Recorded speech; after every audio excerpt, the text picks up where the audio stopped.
Hello friends, welcome to our channel विशंस kingdom. तो आमे से दिन टे संडे थिला मन है गोटे एग बिरियानी करने की। तो एमती किसी आम प्रिपेयर करूँ एग बिरियानी। फास्ट गोटे अंडा को आम सिंपली लुण मिसेकी आगे टे भाजी आणलु। देन से किसी आप कटिंग करके रखिए पियाज, दुईटा पियाज को कटिंग कर रखी गोड़ गोड़। देन अदा रसुण किसी बिलाती को पेस्ट बनईदेली।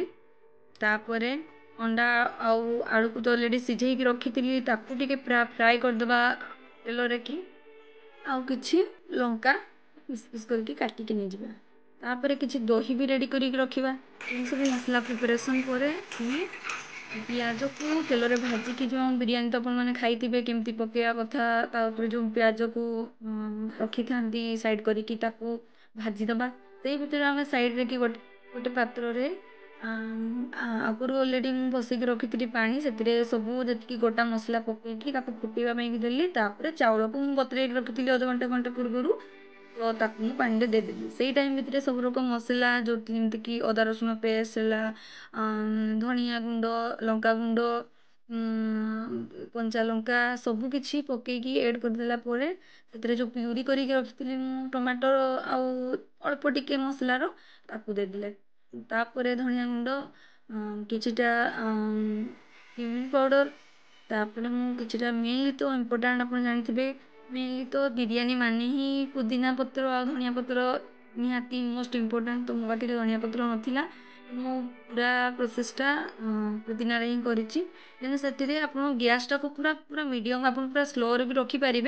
किंतु मुझे फास्ट टाइम बिरियानी ट्राए करी तो मुझे पूरा गैस को बंद कर दी, तापर दही डाली ना दहीटा फाटी जाए।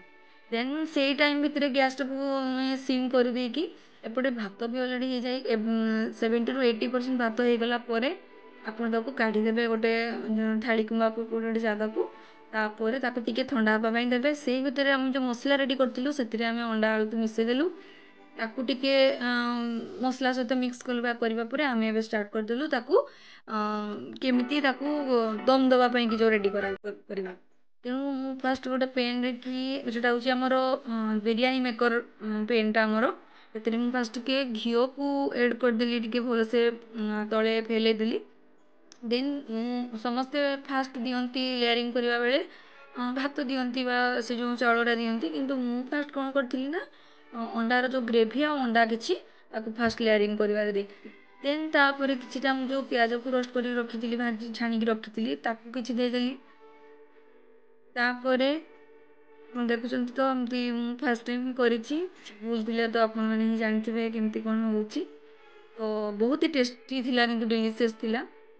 तापर लेयरिंग कर सारी किछिटा पुदीना पत्र देदेले। तापर आमे किछि भात को लेयर कर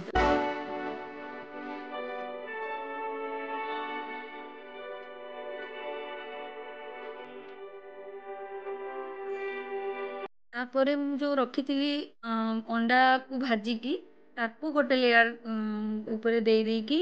देन पुदीना पत्र जमी आम फास्ट लेयर करूँ सेमती पियाज आउ पुदीना पत्र आप धनिया पत्र भी दे पारे। तो ताकू दे देकी मुझे से 5टा अंडा नहीं गोटे को रोस्ट करी मैं जो भाजी आ 4टा को सिझे दी। से 4टा अंडा भर 2टा अंडा को मुझे काटी दी मझिरू। तो आउ 2टा को तले दी। तो एमती करके आउ थे लेयर करदे आउ जी एक्चुअली भूली जाइए लास्ट माने से लेयरिंग भितर ही दबार थी मोर आउ जी जो देखुं कड़े सेपटे अच्छी ग्रेवीटा एक्चुअली मुझे भूली जाइए से सैड्रे अच्छी बोली।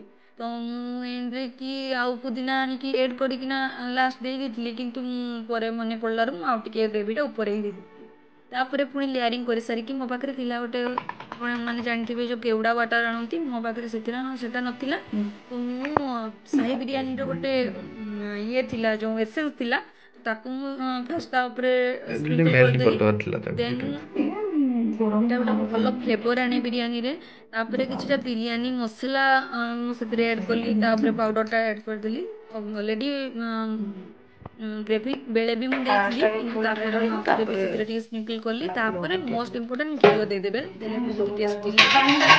ତ ମୋ ପାଖରେ ଯେତିକି ମାନେ ଥିଲା ସବୁ ସାମଗ୍ରୀ, ମୁଁ ସେଇ ଅନୁସାରେ ହିଁ ପ୍ରିପେୟାର କରିଛି। ଦେନ୍ ତାକୁ ଦମ୍ ଦେବା ପାଇଁ କି ଏଥିରେ ତ ଅଟା କିମ୍ବା କିଛି ଦେବା ପାଇଁ ପଡ଼େନି, ତା ସାଇଡ଼୍ରେ ଯେଉଁ ଦେବା ପାଇଁ କି, କାହିଁକିନା ଏଟା ଅଲରେଡ଼ି ବିରିୟାନୀ ଚାଉଳ ଥିଲା। ବହୁତ ଡେଲିସିୟସ୍ ହେଇଥିଲା। ମୁଁ ତ ଭାବି ହିଁ ନଥିଲି, କାହିଁକିନା ମୁଁ ଫାଷ୍ଟ ଟାଇମ୍ ଏଟା ତିଆରି କରୁଥିଲି। ତ ମୋତେ ତ ବହୁତ ହି ଡର ଲାଗୁଥିଲା, ନର୍ଭସ୍ ଲାଗୁଥିଲା କି କେମିତି ହେବ କ'ଣ ହେବ, କିନ୍ତୁ ବିଶ୍ୱାସ କରିବେ ବହୁତ ହି ଟେଷ୍ଟି ହେଇଥିଲା। ଏମିତି ତାକୁ ସର୍ଭ କରିକି ଗରମ ଗରମ ଖାଇବାର ମୁଁ 15 ମିନିଟ୍ ତାକୁ ବସେଇ ଦେଇଥିଲି।